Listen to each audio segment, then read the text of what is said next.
안녕하세요. 첨단 과학기술을 쉽게 풀어 설명하는 창규 IT부의 박창규 교수입니다. 오늘은 4차 산업혁명 총정리입니다. 일전에 8번에 걸쳐가지고 4차 산업혁명 시대의 개념, 기술, 변화, 그리고 우리가 해야 할 도전들 쭉 올려드린 바 있는데요. 정말 핵심 중에 핵심만 알아보도록 하겠습니다. 이 4차 산업혁명은 안 들어본 사람은 없어요.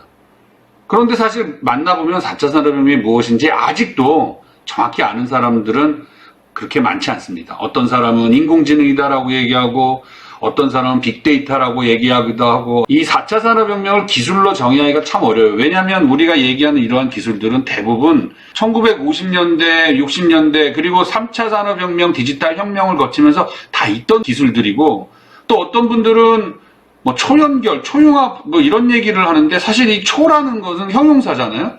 그러니까 어디서부터 초인데 애매모호한 판단 기준을 갖게 되거든요.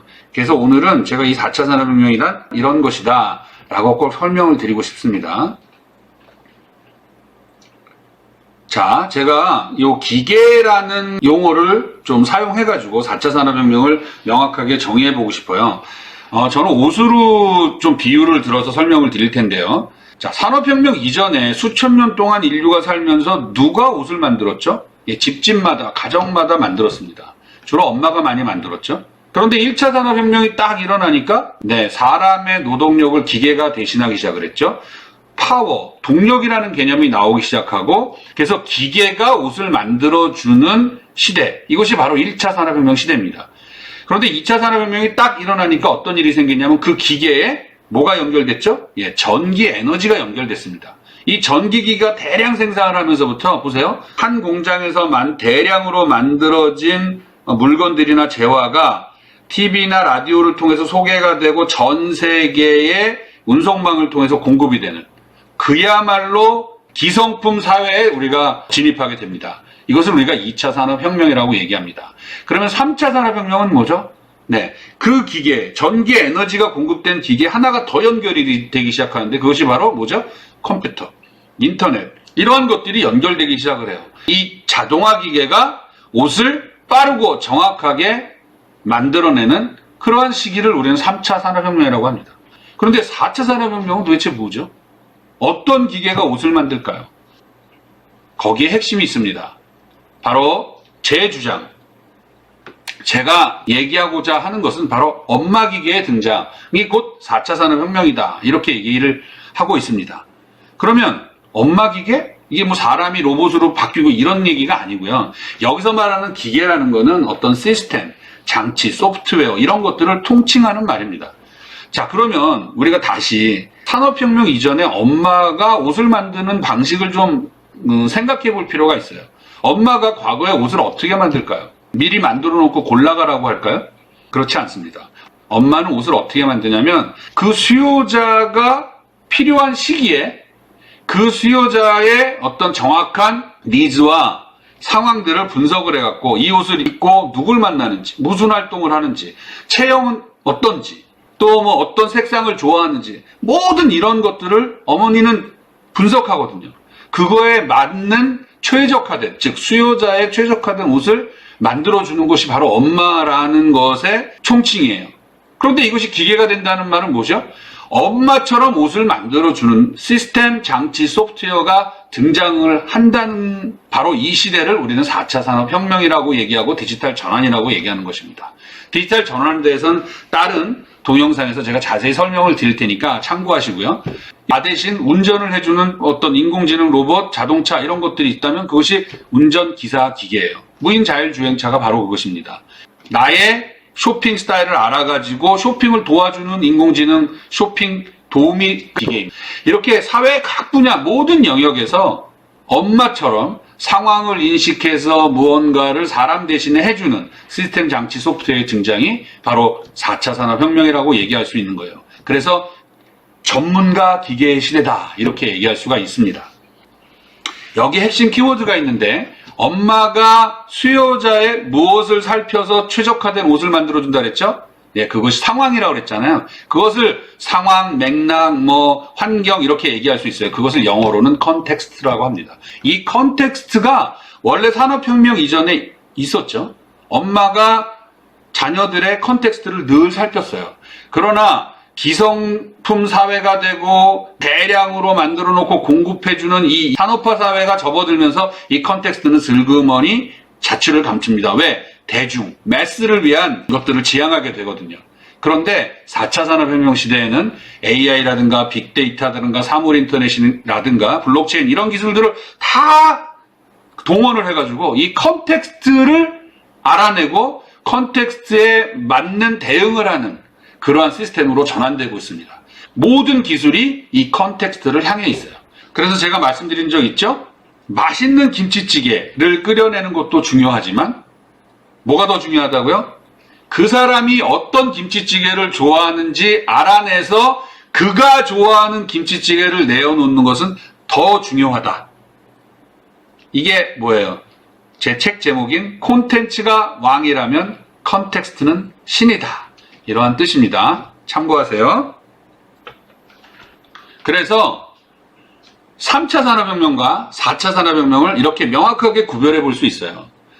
3차 산업혁명은 보통 디지털화, 디지털라이제이션이라고 하죠. 4차 산업혁명은 디지털 트랜스포메이션이라고 해요. 그런데 이것이 기술적인 분리가 아니라 추구하는 가치, 지향하는 가치가 조금씩 달라요. 3차 산업혁명까지는 대중을 향해서 일반적이고 객관적이고 절대적인 가치, 좋은 것, 우수한 것들, 이런 것들, 훌륭한 것들, 이런 것들을 추구했어요. 그러나 4차 산업혁명 시대, 디지털 트랜스포메이션 시대에 지향하는 것은 첨단 기술들을 동원해서 개인을 알아내고 상황을 알아내고 또 주관적인 가치들, 이러한 것들을 판단하고 또 상대적인 이러한 것들을 지향하는 것으로 바뀐 거예요.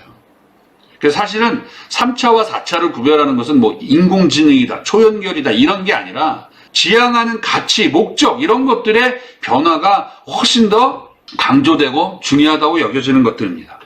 그래서 3차 산업혁명의 디지털라이제이션은 보편타당한 대중의 최고를 추구하지만 4차 산업혁명에서는 수요자의 맥락에 따른 최적을 추구하는 공급자 중심이 아니라 수요자 중심의 사회로 급격히 변화하는 것을 얘기하고 있습니다. 여기에 수많은 기술들이 쓰여요. 디지털 플랫폼을 기반으로 빅데이터, 사물인터넷, 인공지능, 블록체인. 이 기술은요, 기술을 개발하는 사람들은 평생의 일이라고 했죠.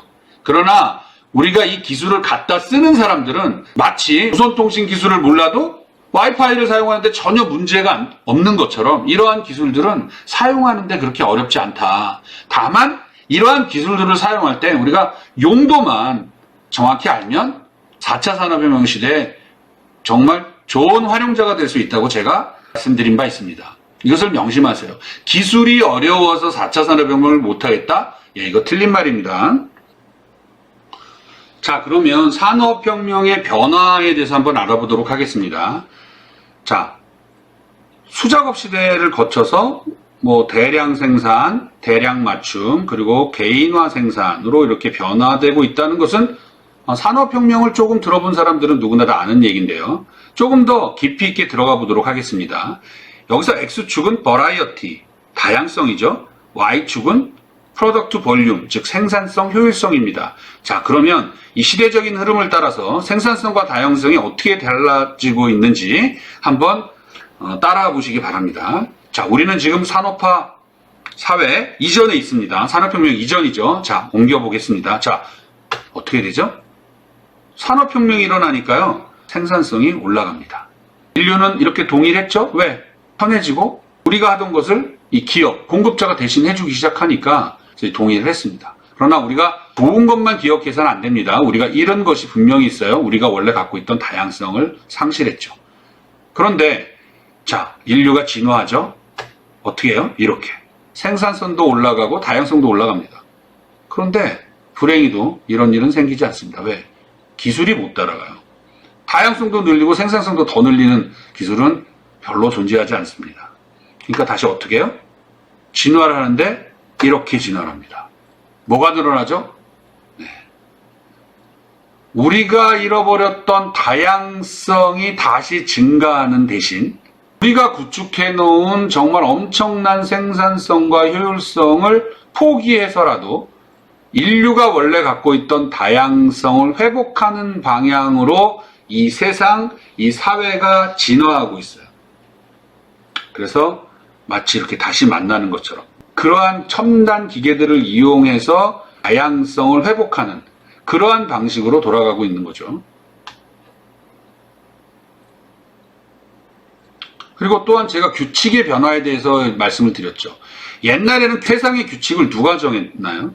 바로 우리들이 정했습니다. 집집마다, 마을마다, 지역마다 엄마가, 아빠가 뭐 중앙에 뭐 통제하는 그런 게 별로 없었습니다. 이것을 우리는 탈중앙화 사회라고 그러죠. 그러나 산업혁명이 일어나고 산업화, 공업화가 급속도로 진전되면서 생산성과 효율성을 증가시키기 위해서는 중앙에서 통제하고 중앙 집중화, 센트럴라이제이션이 일어나기 시작을 했죠. 대중을 위한 정품 사회에서는 중앙 집중 방식이 가장 효율적인 시스템이었거든요. 이것은 꼭 산업, 공장 이런 것만이 아니에요. 교육도 그렇고 의료, 보건, 뭐 사회 모든 시스템이 중앙 집중화를 이루었습니다. 그런데 세상이 어떻게 달라지고 있습니까? 다시 그것이 탈중앙화 사회로 바뀌고 있습니다. 이렇게 말이죠. 그래서 너도 나도 개인들이 심지어는 뭐 블록체인 같은 기술을 이용해가지고 요즘은 돈도 개인이 찍고 방송도 개인이 하고 뭐 인플루언서다 뭐다 해서 또 개인이 브랜드가 되는 세상으로 자꾸 이게 확대가 되고 있습니다. 그래서 블록체인 뭐 보시는 바와 같이 중앙 집중 방식이 아닙니다. 그리고 요즘 뭐 웹3 이런 얘기들이 많이 나오는데 이 그림이나 가만히 보시면 좀 비슷한 그림을 알 수 있죠.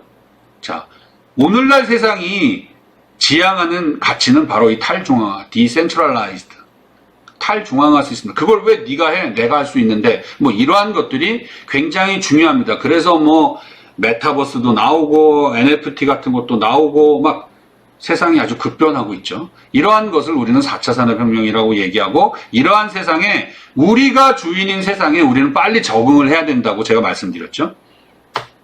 그리고 또한 우리의 역할이 그래서 변하고 있습니다. 우리의 역할의 변화를 한번 살펴볼까요? 역시 한번 따라와 보시기 바랍니다. 자, 아까 말씀드렸죠. 수작업 시대.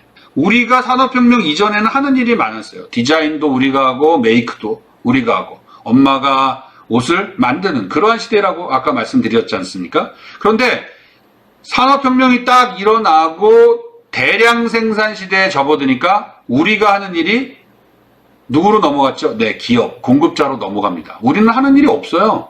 우리는 그저 이들이 만들어 놓은 공급자들이 디자인하고 만들어 놓은 것을 우리는 돈 주고 사고 이용만 하면 됩니다. 세상 얼마나 편해졌습니까? 다만 이제 우리는 우리가 하던 일을 멈추고 공급자가 있는 그 기업에 취직을 해야 되는 거죠. 그것이 바뀌었지만 어쨌거나 우리는 할 일을 상실했습니다. 그런데 세상이 또 좀 지나가더니 이 공급자들은요, 디자인을 하긴 하는데 무조건 다 만들어 놓고 완성품을 사라고 그런 것이 아니라 뭐 베스킨라빈스 31이나 델 컴퓨터처럼 원하는 사양을 골라서 조립하세요라는 메시지를 우리에게 줘요. 그럼 우리는 거기서 이제 메이크, 조립을 하는 거죠, 사실은. 4차 산업혁명 시대 아예 개인화, 퍼스널라이즈드 프로덕션, 개인화 생산 시대로 진입을 합니다.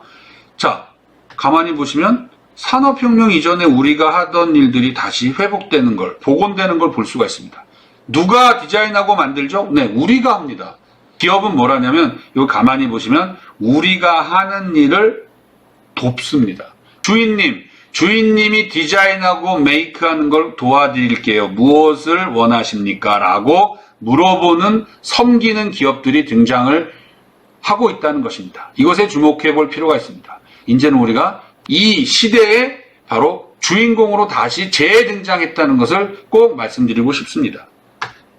우리들은 무엇을 해야 되냐면 4차 산업혁명은 보편적이고 일반적이고 뭐 객관적인 것들이 아니잖아요.